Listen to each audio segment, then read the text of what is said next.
بسم اللہ الرحمن الرحیم، السلام علیکم۔ میں ہوں سبی کاظمی، آپ دیکھ رہے ہیں فیس بک اور یوٹیوب۔ 15 ستمبر سوموار کے دن کا دوسرا ویلاگ اور بڑی اہم خبریں سامنے آئی ہیں۔ عمران خان کو ایک دفعہ پھر اڈیالہ جیل سے نکالنے کے لیے جو نامعلوم متحرک ہوئے ہیں، اور اس دفعہ سپریم کورٹ کا کندھا کس طرح استعمال کیا جا رہا ہے، اس کی تفصیل میں آپ کے سامنے رکھتا ہوں۔ اور فیلڈ مارشل کو بھی سیف ایگزٹ دینے کے لیے، فیس سیونگ دینے کے لیے بہت بڑی تجویز، کیا وہ خود توسیع سے انکار کر سکتے ہیں؟ یہ بھی بڑا اہم معاملہ ہے۔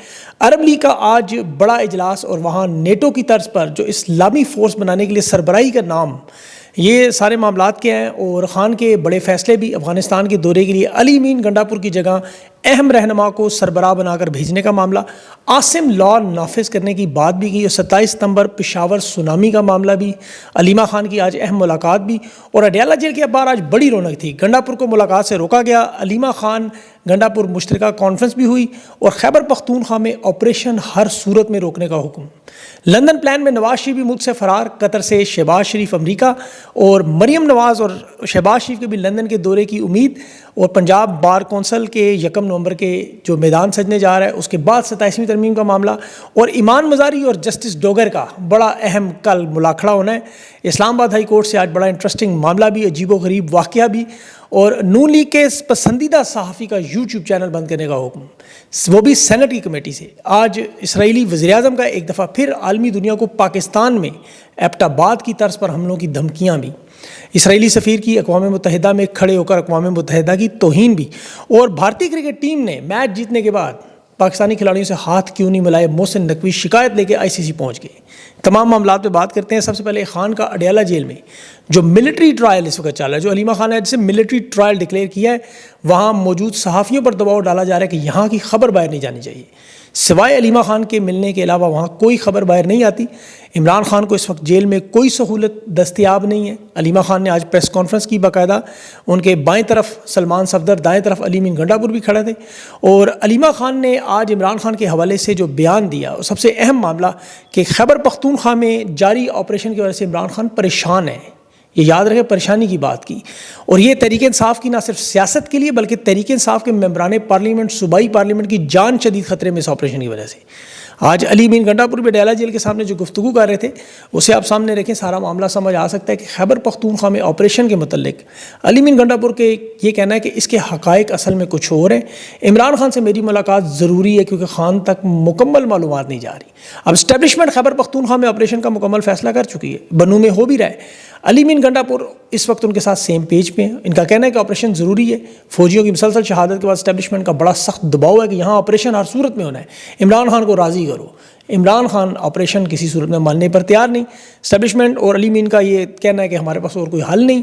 اب یہ معاملہ اس لیے پھنس چکا ہے۔ علی امین کی جگہ اس وقت محمود اچکزئی کو عمران خان نے وفد بنا کر افغانستان بھیجنے کا حکم دیا ہے کہ یہ جائیں، یہ نئی ہدایات آئی ہیں۔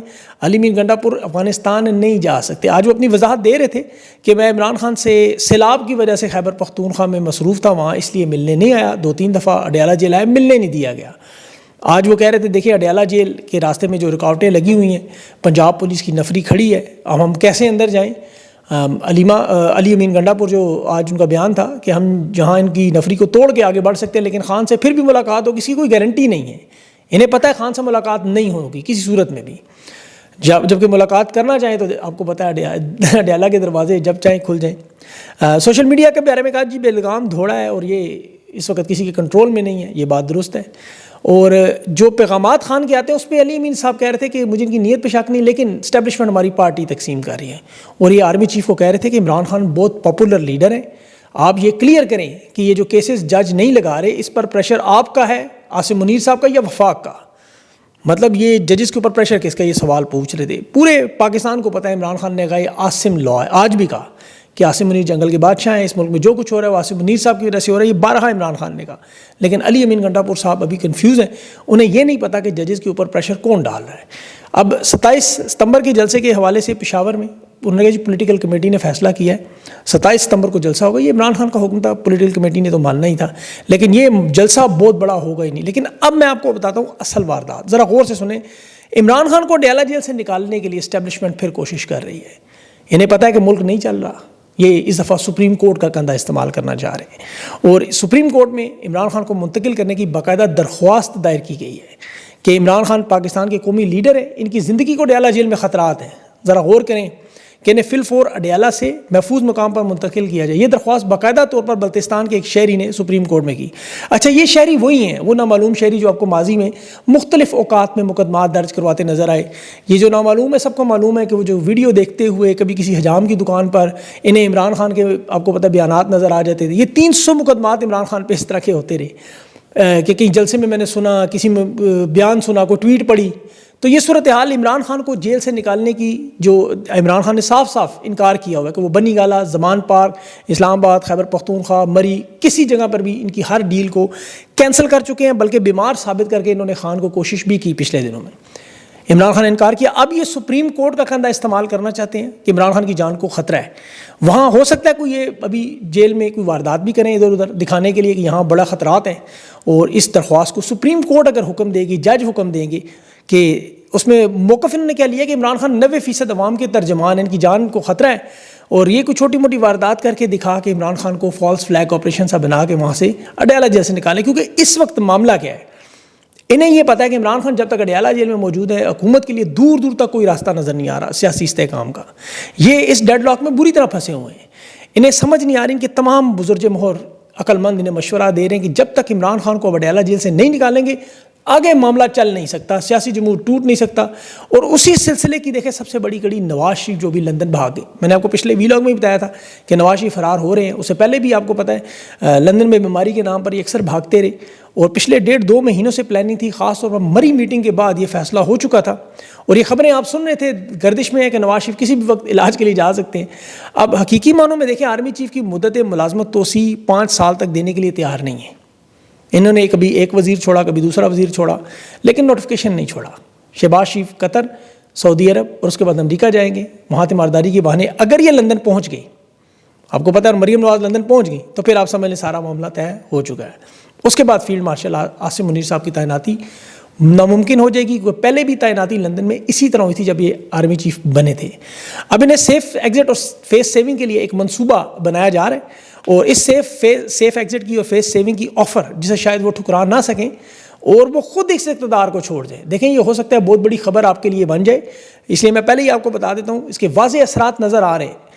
عرب لیگ کا دیکھیں بہت بڑا اجلاس ہوا، اس میں ترکی، ایران، مصر، قطر اور سعودی عرب سب کے سب موجود تھے، اور اس میں گریٹر اسرائیل کی بات ہوئی۔ نیتن یاہو کے ایجنڈے کے لیے جو نئی تجاویز دی جا رہی ہیں روکنے کے لیے، اس میں ترکی اور ایران دونوں کا کردار واضح طور پہ نظر آیا۔ پھر عراق کے صدر نے پہلا بیان دیا جسے تمام ممالک نے تسلیم کیا کہ جوائنٹ عرب اسلامک فورس نیٹو کی طرز پر خطے کے امن کے لیے، جس میں ایران نے بھی حمایت کی، اور کہا کہ اب کوئی عرب اور عجم ملک محفوظ نہیں ہے اسرائیل کے حملوں سے، ہمیں اتحاد بنانا پڑے گا۔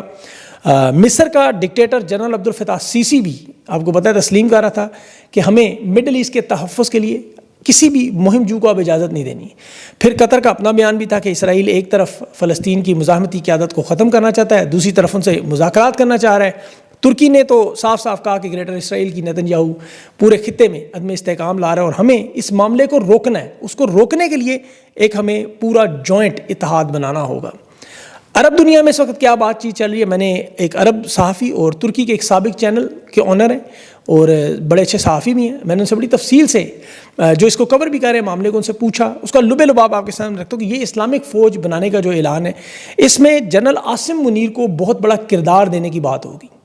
جس طرح راحیل شریف کو اسلامی دنیا کے 58 ممالک کی فوج کی یا 41 ممالک کی سربراہی دی گئی، اس میں بڑی لمبی چوڑی تنخواہ، بڑی لمبی چوڑی مراد، اور سب سے بڑا فائدہ کہ انہیں پھر عمران خان یا تحریک انصاف سے کوئی خطرہ نہیں ہوگا، یہ حکومت میں آگے، اقتدار میں آگے، یہ محفوظ رہیں گے۔ ویسے تو سابق آرمی چیف ہمیشہ محفوظ ہی رہتے ہیں، لیکن یہ معاملات چونکہ اس لیول پر پہنچ چکے ہیں کہ انہیں ان ٹچیبل قرار دیا جائے گا۔ اسلامی دنیا میں یہ ذمہ داری انہیں ملتی ہے، تو یہ اگر ایکسٹینشن نہ بھی لیں تو انہیں بہت بڑا فائدہ ہے۔ اسلامی دنیا کی سربراہی سنبھال لیں گے، یہ حافظ بھی ہیں، ان کے پاس جنگ لڑنے کا تجربہ بھی ہے، ہندوستان کے ساتھ حالیہ جنگ بھی ہوئی، ان کی جو کامیابی تھی فیلڈ مارشل بھی اس میں بنے، اور پھر اسلامی دنیا کے اس بڑے اتحاد کو اس فیلڈ مارشل ہی سنبھال سکتا ہے۔ اور ویسے بھی آپ کو پتہ ہے نون لیگ کے صحافی تو انہیں صلاح الدین ایوبی بھی کہتے ہیں۔ تو joint Islamic force NATO type کا سربراہ بنانا، مشترکہ دفاع اور سیکیورٹی کے نظام پہ، یہ ہو سکتا ہے اسے قبول کر لیں۔ اب یہ ظاہر ان کی اپنی مرضی ہے، آنے والا وقت ہی بتائے گا کہ یہ کامن ڈیفنس بلاک بنا کے عرب دنیا، OIC کے ممالک کو، ظاہر اس میں فلسطین اور غزہ کو کوئی عملی فوجی مدد نہیں ہوگی، یہ صرف خلیجی ریاست اور مڈل ایسٹ میں جو بیرونی اثر و رسوخ ہے، خاص طور پر اسرائیل کا اور مغربی انٹیلیجنس کو روکنا، ان کے ساتھ ڈیل کرنا، شام، لیبیا، یمن جیسے مشترکہ حکمت عملی بنانا. اور اس میں راحیل شریف کو دیکھیں جو سعودی قیادت نے 41 یا 58 اسلامی ممالک کا کمانڈر بنایا تھا، وہ بعد میں صرف محمد بن سلمان کے ذاتی گارڈ ہی بن گئے. لیکن یہاں فیلڈ مارشل کا کردار ہو سکتا ہے کہ اس موجودہ ظاہر ہے کیونکہ موجودہ فوج کے آرمی چیف ہے، تو اس موجودہ صورتحال میں پاکستان کے پاس ایٹمی ہتھیار بھی ہیں، اور اسی لیے یہ عین ممکن ہے کہ انہیں اس اتحاد کا سربراہ بنا دیا جائے.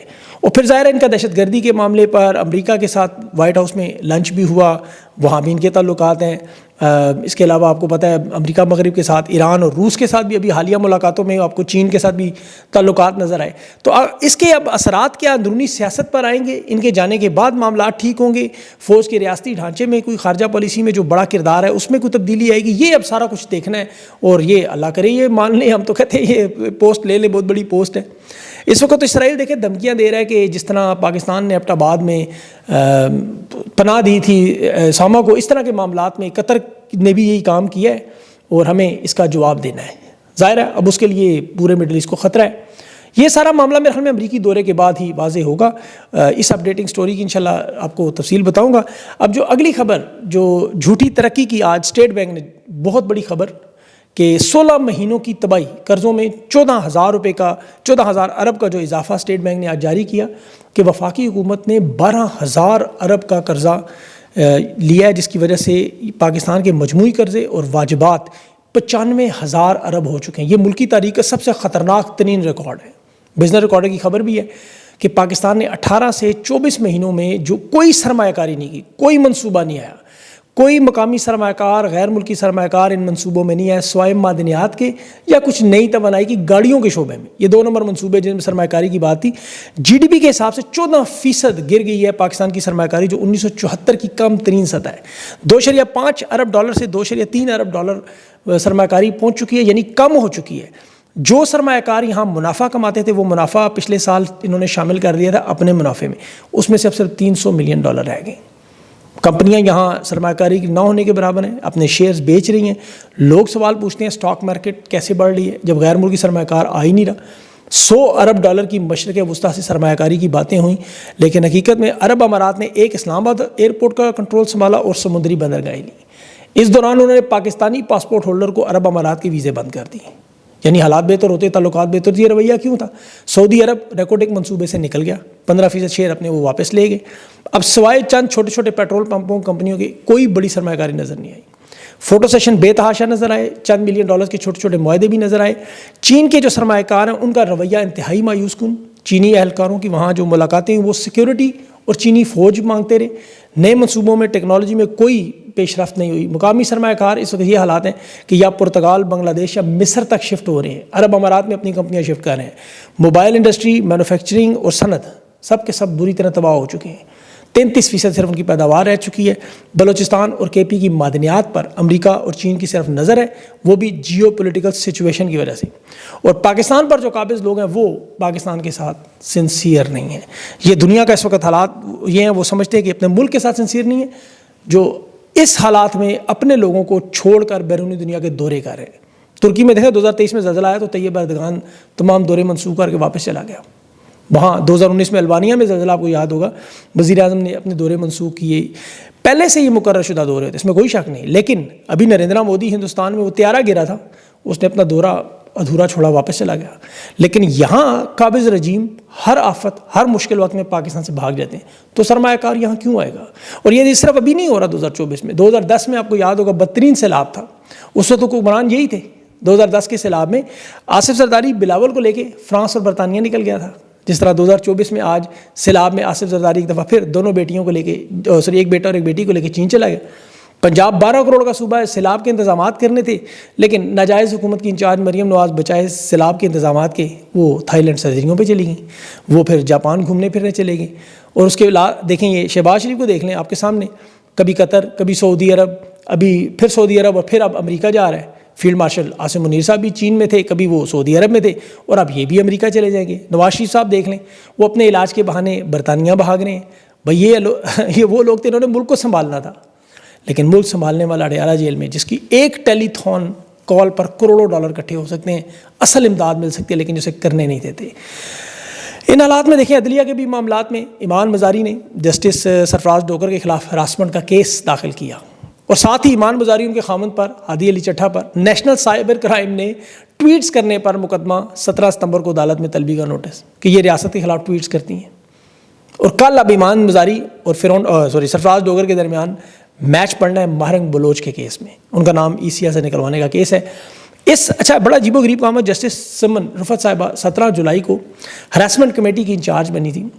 یہ خواتین کی جو ورک پلیس پہ ہراسمنٹ ہوتی ہے کام کی جگہ پر، اس پر ان کو انچارج بنایا گیا تھا۔ انہوں نے اپنے سرکولر بھی جاری کیا جس میں 3 ججز تھے، ارباب محمد طاہر، جسٹس سمن اور اعجاز اسحاق۔ یہ کمیٹی بنی، اب اس میں ایمان مزاری کا کیس ابھی داخل نہیں ہوا تھا، یاد رکھیں، باقی کیسز سننے تھے، لیکن سرفراز ڈوگر کو خطرہ پڑا وہ مارا جائے گا، کیونکہ آج ہی ایمان مزاری نے وہ کیس بھی کیا ہے، تو اس نے اس کمیٹی سے سمن رفعت کو ہٹا کے انعام منہاس کو لگا دیا تاکہ یہ اس تحقیقات میں پھنس نہ سکے۔ یہ ہر طرف سے اپنے آپ کو بچانے کی کوشش ہے۔ مہرنگ بلوچ کا کیس جو سفری پابندی پہ ہے وہ کل لگے گا، اس میں پتہ چلے گا جب دونوں آمنے سامنے ہوں گے، اور اس کے ساتھ پنجاب بار کے کونسل کے جو انتخابات ہیں اس کا بھی شیڈول جاری ہو چکا ہے۔ ان انتخابات کے بعد اور دوسرے ایک اور انتخابات ہیں سپریم کورٹ کے، پھر 27ویں ترمیم کی طرف معاملہ جائے گا۔ ایک آخری معاملہ جو ابھی PTV کے آپ کو پتہ ہے مریم نواز کے رضی دادو، ان کا YouTube چینل بلاک کرنے کی PTA کو سینٹ کی قائمہ کمیٹی نے ہدایت دی۔